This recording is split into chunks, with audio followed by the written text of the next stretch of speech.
আসসালামু আলাইকুম। আপনারা এখানে দেখতে পাচ্ছেন রমজান টার্গেট করে আমরা এখানে শসার বীজ রোপণ করেছিলাম আজ থেকে 10 দিন আগে। তো 10 দিন আগে রোপণ করার পর তা আমাদের চারার বয়স বর্তমানে আজকে নিয়ে 11 দিন। তো দেখেন 2 পাতা হয়েছে অলরেডি, তো আর 1 পাতা হইতে হয়তো বা সময় লাগবে আর 2 থেকে 3 দিন।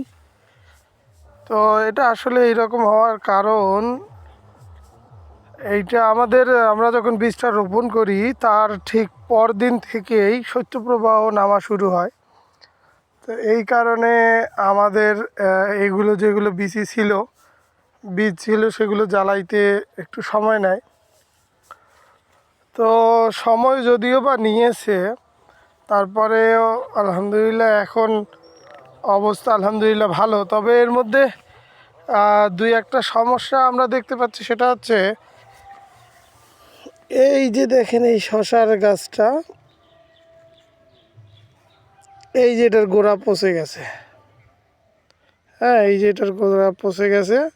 তো এইরকম অনেকগুলো আছে এবং আমাদের আসলে এইখানে জার্মিনেশন মিস হয়েছে মোটামুটি অনেকগুলো। এই যে দেখেন এইটা,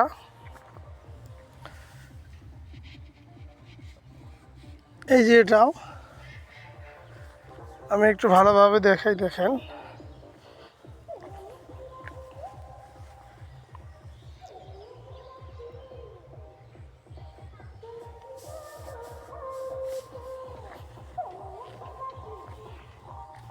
তো এটা মূলত আসলে গোড়া পচন।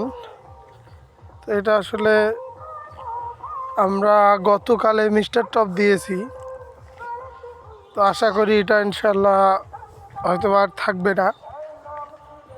এই যে আমাদের এইখানে মিসিং, এইখানে মিসিং, এইখানে মিসিং, এইখানে মিসিং, এগুলো এখনো গজায় নাই। তো একটু যদি ভালোভাবে দেখি এগুলো হয়তো বা